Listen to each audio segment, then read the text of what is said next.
तो हम स्टडी कर रहे थे केमिकल इक्विलिब्रियम, एक लेक्चर आपका लगा था इसके अंदर। और नेक्स्ट जो है वो इसमें हमने एक रिलेशनशिप स्टडी की थी केपी और केसी के बीच में। This we have studied KP is equal to KC R T delta N. This we have studied,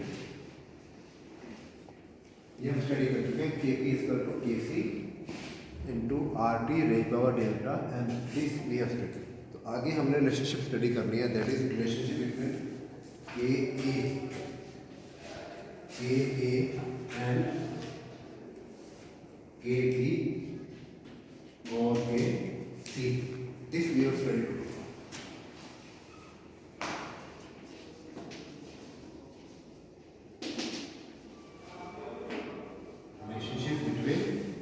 KA and KP of KC.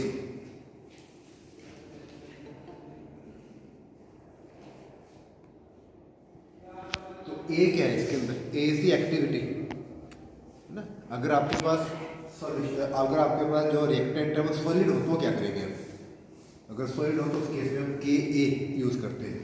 KP तब यूज करते हैं अगर आपके पास गैसेस फॉर्म में रिएक्टेंट आते हैं, आपके पास रिएक्टेंट प्रोडक्ट गैसेस होते हैं।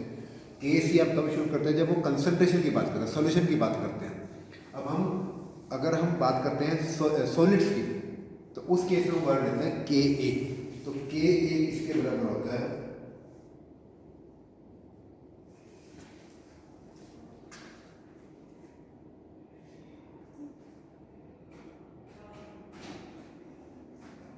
जो KA है that is equal to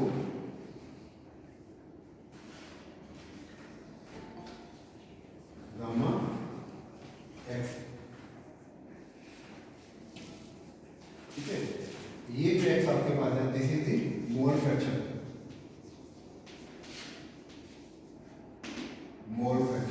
and this is the constant. मतलब K A is proportional to, आपके पास इक्वेशन इस तरीके से हो जाएगी, K A that is proportional to mole fraction. More is the mole fraction, more will be KA। तो आपने proportional deposit हटा दिया गामा के साथ। गामा यहाँ पे जो है वो एक्टिविटी कोफिशिएंट है।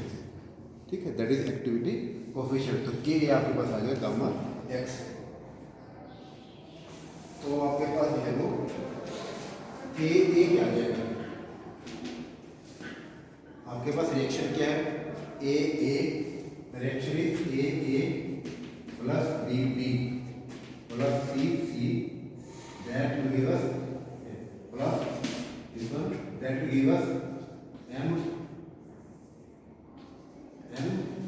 plus N plus this is equation number। इसमें AA आपके पास आ जाएगा, that will be A activity लेना हमने। तो हम क्या लिखते थे? कंसंट्रेशन को इस तरीके से लिखते थे, है ना। ये आपके कंसंट्रेशन फॉर्म में है। जब आपके पास प्रेशर था तो आप इसको ऐसे लिखते थे, और ये एक्टिविटी अगर आप इसको ऐसे लिखेंगे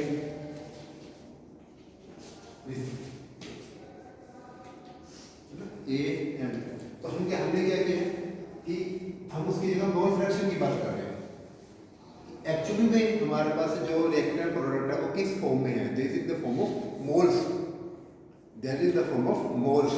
मोल्स का मतलब, अब मोल्स एग्जैक्ट मोल हम नहीं ले सकते, हम कहते हैं मोल फ्रैक्शन लेते हैं, कंसीडरिंग कि this is equal to 1, this is equal to 1 कि 1 के बराबर है। And how much of this we are having, and how much of this we are having, that is fraction of total reactant, we call it mole fraction. Fraction ले रहे हैं reaction का in the form of, in terms of moles. तो आपके पास KA आ जाएगा। तो आप इसको इक्वेशन इस तरीके से ले सकते हैं, this is gamma M dot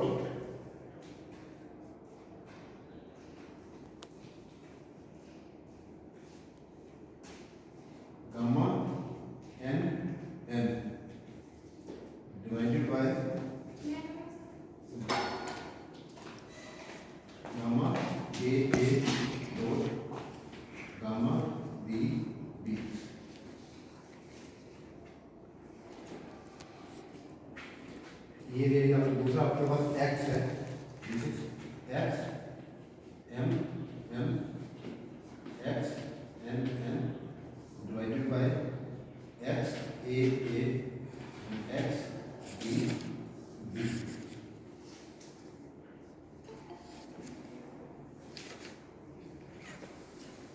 ठीक है, इस फॉर्म में ले लेंगे।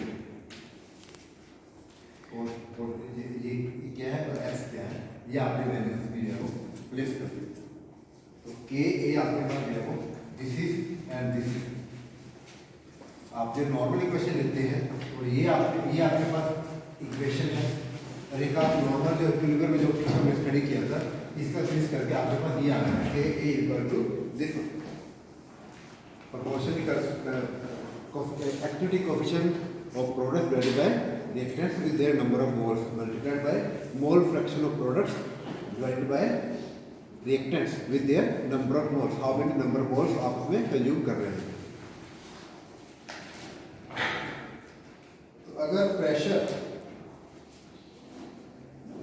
तो अगर आपके पास इसमें प्रेशर की अगर हम बात करते हैं तो जो प्रेशर जो होते हैं एक्टिविटी का किसी भी कंपाउंड की उसके पार्शियल प्रेशर के बराबर होती है, किसी भी कंपाउंड के, किसी भी रिएक्टेंट के प्रोडक्ट के। अगर आप प्रेशर की बात करते हो, if you are talking about pressure, तो उसमें जो है वो प्रेशर में हम लेते हैं एक्टिविटी पार्शियल प्रेशर, उस पार्शियल प्रेशर की बात करते हैं।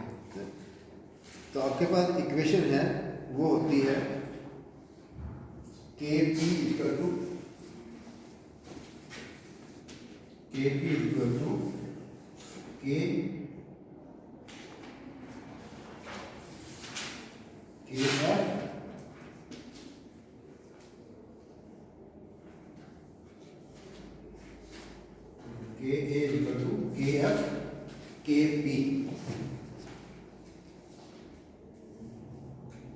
if we are talking about pressure, तो आपके पास जो है पार्शियल प्रेशर की बात आ जाएगी इसके अंदर। तो A1 जो आपके पास जो A1 है वो किसके बराबर हो जाएगा, गामा P। तो आपके पास जो A है that is equal to gamma P। If considering pressure, तो उस केस में हम लेते हैं पार्शियल प्रेशर।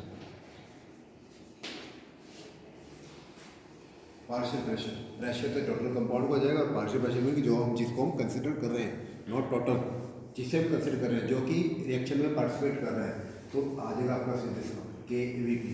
तो के ए आपके पास आ जाएगा के एफ डॉट के पी।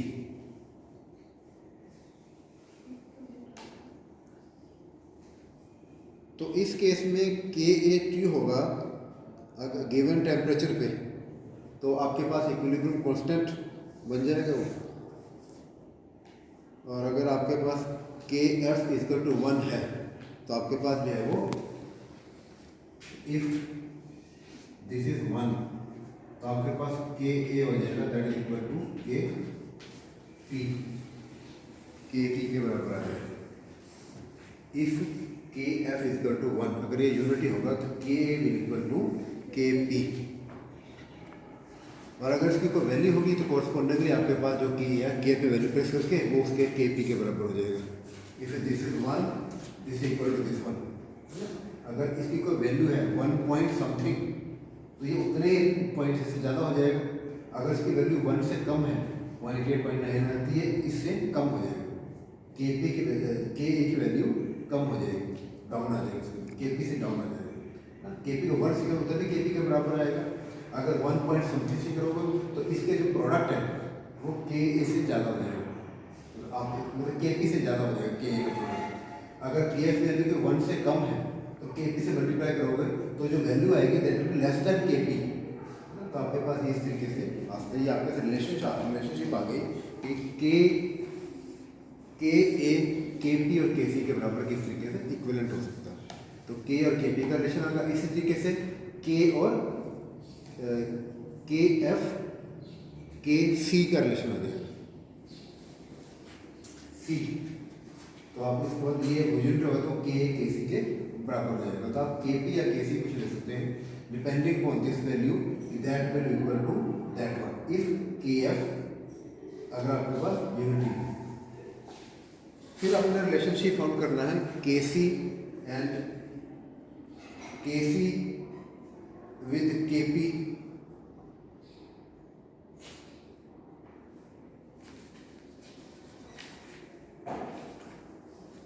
नीचे आपके पास आता है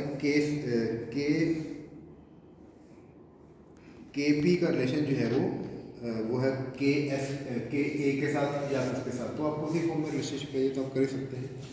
तो आपका रिलेशनशिप जो है वो के पी का आ जाएगा, के सी के साथ क्या रिलेशन होंगे, और इसके साथ आप जो है वो रिलेशनशिप के पी इसका के ए है, तो आप के पी के इक्विवेलेंट कर सकते हैं इसको।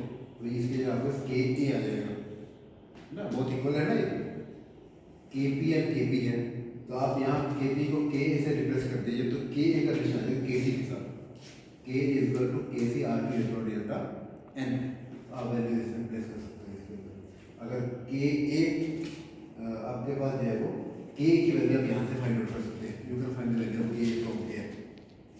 के की वैल्यू यहाँ से आ जाएगा आपके पास, और के पी वैल्यू आप इससे भी फाइंड कर सकते हैं, और के पी के बराबर हो जाए यूनिटी आ जाएगा। तो आपका रिलेशनशिप जो है वो के ए का के पी और के सी से डेवलप हो जाएगा। ये इसके कुछ रिलेशनशिप थे जो हमने स्टडी किए हैं। फिर इनके यूनिट्स क्या होते हैं, यूनिट्स, तो यूनिट आपके पास इसमें आ जाएंगे। आपके पास कोई इक्वेशन है, जैसे वो इक्वेशन आपके पास बनती है, तो इस इक्वेशन के अकॉर्डिंगली आपके पास एटमॉस्फेयर की डिफरेंट यूनिट जिस फॉर्म में आएंगे। तो के पी का आपके पास जो ये तो कांस्टेंट आपके पास, जिसमें ये होगा जिसमें ये होगा और जिसमें ये होगा। कंसंट्रेशन किसमें आती है, मोल्स पर लीटर के अंदर। कंसंट्रेशन है मोल्स पर लीटर के अंदर, तो मोल्स पर लीटर आ गया। के पी है मोल्स पर लीटर पर टाइम, ठीक है, पर मिनट या पर सेकेंड। नॉर्मली पर सेकेंड ले लेते हैं जब जिस फॉर्म में, तो आपके पास उस फॉर्म में इनके यूनिट आ जाएंगे। फिर आता है कि कंसेप्ट ऑफ केमिकल पोटेंशियल क्या होता है।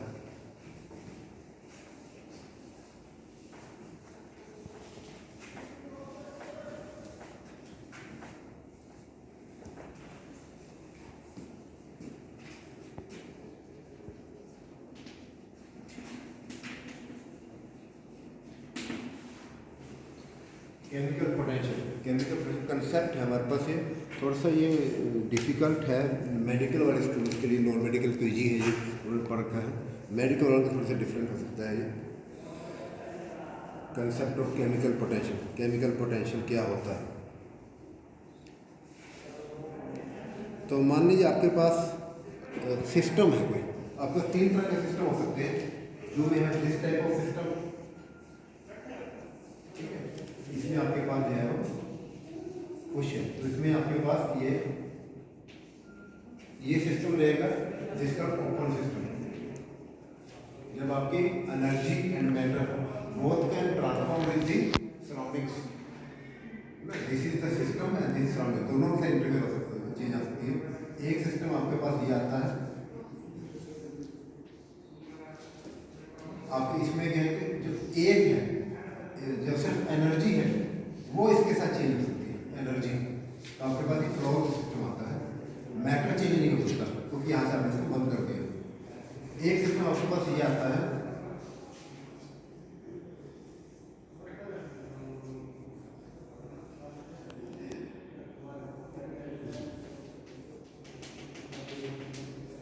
अब इसमें से जो है वो ना तो एनर्जी ना मैटर आप सिस्टम फ्रंट में चेंज कर सकते हैं। या आपका इंसुलेटर सिस्टम आता है, या आपने थर्मोडायनामिक्स में पढ़े इस ईयर स्टडी थर्मोडायनामिक्स कि आपके पास जो है वो कितने तरह के सिस्टम हो सकते हैं। ओपन सिस्टम है, क्लोज सिस्टम है, आइसोलेटेड सिस्टम है इसके अंदर।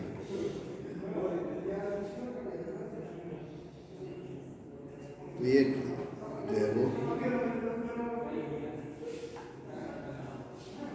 तो इसके बेस पे आप जो है वो दो तरह की प्रॉपर्टीज को दो तरीके से बता सकते हैं डिपेंडिंग अपॉन दिस वन, कि एक आपके पास एक्सटेंसिव प्रॉपर्टीज है, एक आपके पास इंटेंसिव प्रॉपर्टी है।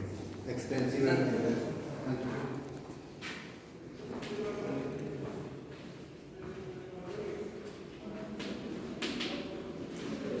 आपके पास जो प्रॉपर्टी है आपके पास टू टाइप्स है, extensive and intensive. Extensive and intensive. Extensive property वो होती है जो क्वांटिटी पे डिपेंड करती है, हाउ मच क्वांटिटी हम टेकन डिपेंड्स अपॉन क्वांटिटी। और ये होती है इंडिपेंडेंट ऑफ क्वांटिटी होती है।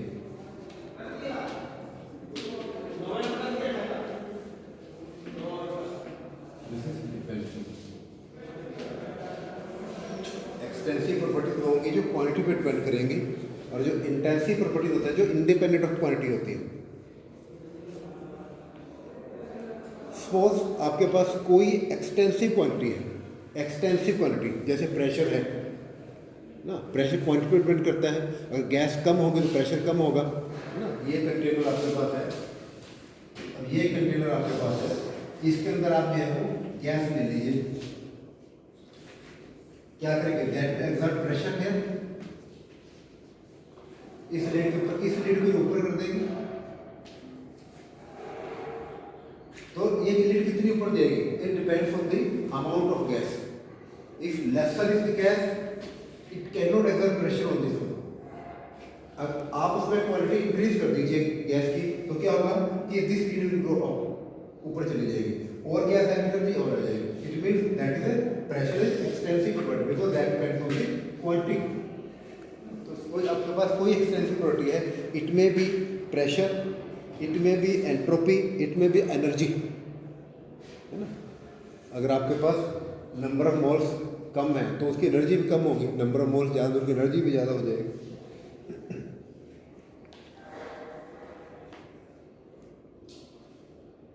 तो अब आपके पास जो है वो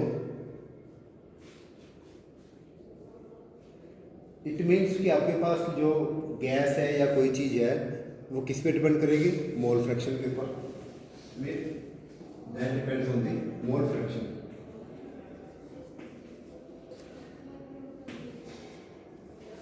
How much quantity of that you have, how much quantity of that you have taken? क्या हो कोई बात नहीं।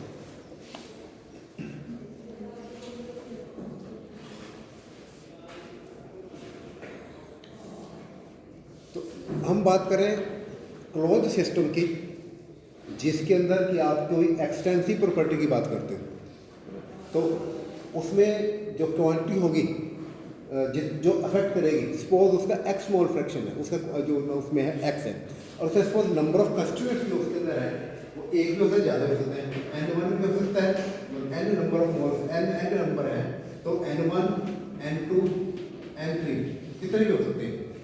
कॉरस्पॉन्डिंगली उनका जो है वो आपके पास mole fraction 1, mole fraction 2 and mole fraction 3 हो जाएगा। We are talking about this type of system and we are talking about this thing. We have taken closed system, we are talking about extensive properties. Suppose we have taken n number of n1 n2 n3 ले लीजिए suppose आप, उसमें number of constituents हैं, है ना, जिनका mole fraction कितना है, n1 का x1 है, n2 का x2 है, n3 का x3 है, ये आपके पास है सपोज के अंदर। तो टोटल मोल फ्रैक्शन किसके बराबर आ जाएगा आपके पास, x that will equal to, that is function of temperature, pressure, n1 n2 n3। तो जो आपके पास रिएक्शन थी, जो आपके पास सिस्टम है, किस बात पे डिपेंड करता है, that will be function of temperature. Temperature change होगा, है ना, टेम्परेचर चेंज होगा, टेम्परेचर जो है नंबर ऑफ मोल्स पे डिपेंड करता है। अगर नंबर ऑफ मोल्स कम है, अगर आपने नंबर ऑफ मोल्स बढ़ा दिए तो टेम्परेचर ज़्यादा, नंबर ऑफ मोल्स आप कैरी करेंगे तो टेम्परेचर ज़्यादा हो जाएगा। तो mole that x will proportional to function of P, pressure, और जितने इसमें कंस्टिट्यूएंट्स हैं ये आपके पास आ जाएगा इसके अंदर। अब हमने क्या किया कि अब आपके पास जो सिस्टम है उसमें थोड़ी सी चेंज की हमने उसके अंदर, स्मॉल चेंज की उसके अंदर, है ना। आपके पास जो चेंज उसके अंदर है वो कितनी भी कर सकते हो, इसके अंदर आपके पास जो चेंज है that can be any time. आपने किसी भी इस फंक्शन के अंदर, किसी भी फंक्शन के अंदर किसी में भी आपने जो है वो चेंज की। चेंज आपके पास जो है वो 3 तरह का हो सकती है। एक तो चेंज आपके पास होगी बहुत ज़्यादा, when there is a very high change, mean पहले आपके मान लीजिए 10 रुपये थे, आपने 1000 रुपये कर दिए। पहले आपके पास 5 ग्राम का सब्सटेंस था, आपने 500 ग्राम सब्सटेंस कर दिया। अब वो जो चेंज आएगी इसके अंदर, आपने वो क्वांटिटी बढ़ा दिया, बढ़ा दिया, ये बहुत ज़्यादा हो जाएगी। आपका ये कंटेंट, ये जो लिड है, लिड बहुत अप चली जाएगी, वापस उसे वही लेके आना इट्स डिफिकल्ट। एक होती है स्मॉल चेंज, आपने पहले 5 ग्राम वजन था, उसके अंदर 5 ग्राम था, आपने 10 ग्राम कर दिया, 20 ग्राम कर दिया, 25 कर 30 कर दिया, वो तो बहुत ज़्यादा नहीं कि आपने चेंज तो किया, लेकिन change is not very much. तो उस केस में अगर ये लिड आपकी है वो कहाँ जाएगी, यहाँ से स्मॉल यहाँ तक आ गई, ठीक है। इस चेंज को वापस ला सकते हैं। 10 ग्राम वाले जो हमने किया था 5 से 10 के वापस 5 पे ले आओ, तो ये इसमें चेंज आ सकती है, ठीक है। एक चेंज वो होती है जो इनफाइनेटेसिमल स्मॉल होती है। इनफाइनेटेसिमल स्मॉल बहुत कम change is there, but that's very less. आपने 5 रुपये क्वांटिटी ली थी, आपने उसको 5.001 कर लिया, या 5.01 कर लिया, या 5.1 कर, दैट्स वेरी स्मॉल। उस वक्त जो चेंज आएगी that can be regain very easily. वो जो चेंज आती है वो बहुत जल्दी ही रिगेन होती है। तो उस केस में आपके पास जो x है ये आपके पास बन जाएगा dx, differentiation of x। Non medical वालों को तो आसान है, कोई प्रॉब्लम नहीं है इसके अंदर। जो मेडिकल वाले हैं, मैं इसको सिंपलीफाई करने की कोशिश कर रहा हूँ ताकि वो जो मेडिकल स्टूडेंट बैठे हुए हैं उन्हें भी समझ आ जाए, है ना। This is very important. तो यहाँ पे डिफरेंशिएशन इंटीग्रेशन जो पड़ती है, डिफरेंशिएशन इंटीग्रेशन की मैथमेटिकल टेक्निक्स हैं जो मेथड से पढ़ी जाती है। मैंने भी मेडिकल से किया है बीएससी, है ना, लेकिन है कि हमने जो है वो जब ये बीएससी और ये करी थी, हमने थोड़ी सी पढ़ी थी इनके बारे में, डिफरेंशियल इंटीग्रेशन के बारे में। थोड़ा बहुत मुझे आता है, ज़्यादा मुझे भी नहीं आती जो डिफरेंशियल इंटीग्रेशन है। I may be wrong some time somewhere, क्योंकि जो डिफरेंशियल इंटीग्रेशन है मुझे बहुत ज़्यादा नहीं आती, मुझे थोड़ी थोड़ी आती है, इतनी आती है कि मैं काम कर सकता हूँ उसके ऊपर जहाँ ज़रूरत है। तो अगर आपको कोई प्रॉब्लम आती है, नॉन मेडिकल वालों को बहुत ज़्यादा आती है, वो सब गलती करके मुझे बता दीजिएगा कि कहाँ पे गलती कर रहे हैं। और जो मेडिकल वाले हैं, जस्ट आपको अगर थोड़ा सा पढ़ लेंगे आप इसके बारे में, डिफरेंशियल इंटीग्रेशन बारे, तो आपको ईजी हो जाएगा। नहीं तो मैं इतना सिंपल करूँगा कि आप उसे स्टेप बाय स्टेप कर सकते हैं उसको। तो डिफरेंशिएशन है, पर डिफरेंशिएट करना है, डिफरेंशिएट करते हैं विद रिस्पेक्ट टू समथिंग करते हैं, कि एक चीज़ आपके पास है, दूसरी चीज़ विद रिस्पेक्ट टू फर्स्ट कैसे चेंज होती है ना। हमने डिफरेंशिएट करना है, दो चीज़ें आपके पास है, डिफरेंशिएट करनी है आपने, एक को दूसरे के इन रिलेशन में डिफरेंशिएट करते हैं कि एक कैसा है तो दूसरा कैसा होगा, दूसरा ऐसा तो तीसरा ऐसा होगा, चौथा कैसा होगा, पांचवा कैसा होगा, डिफरेंशिएट करना। तो हम डिफरेंशिएट कर रहे हैं, dx आपके पास क्या आ जाएगा, that is equal to delta x change in quantity, with respect to pressure, when P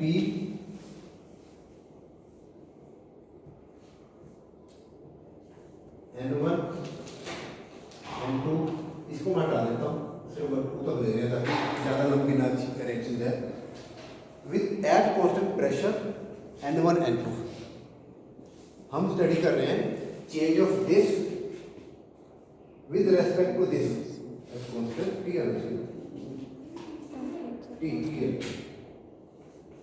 हम इसको चेंज कर रहे हैं ना, हम एक क्वांटिटी चेंज कर रहे हैं, हमने क्या कि बाकी को फिक्स कर दिया, we are changing this quantity. तो जब ये चेंज हो जाएगा तो ये भी चेंज होगा, because this is extensive property. क्योंकि हम इंटेंसिव प्रॉपर्टी की बात करते हैं, हम एक्सटेंसिव प्रॉपर्टी की बात करते हैं। तो आपके पास इन सभी में चेंज करोगे तो इसमें चेंज आती है, because this function of this one. हम क्या करते हैं, एक को चेंज करते हैं, बाकी फिक्स कर देते हैं।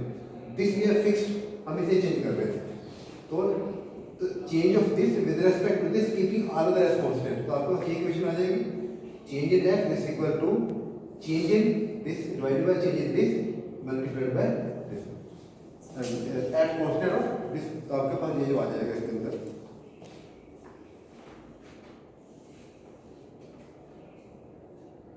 dx आपके पास आ जाएगा ना।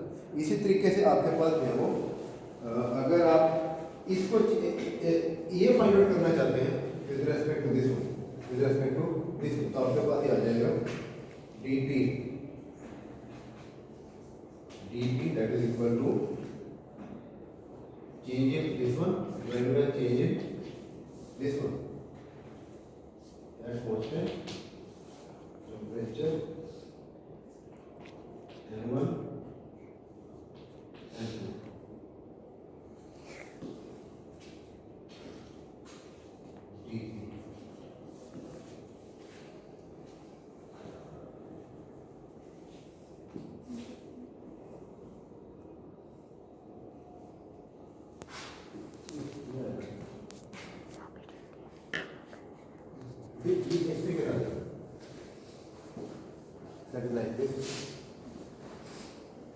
This one. और फिर आप इसको प्रेशर को चेंज कर लो कीपिंग दिस कांस्टेंट, तो आपके पास plus change of this with respect to this at constant D. P जो आपके नीचे आपके पास है वही आपका यहाँ है, इसमें जो नीचे तो वही यहाँ है प्लस। फिर आपके पास आपने पहले इसमें टेम्परेचर से चेंज रही थी, फिर आपने प्रेशर और N1 से ले लीजिए, फिर N2 से ले लीजिए।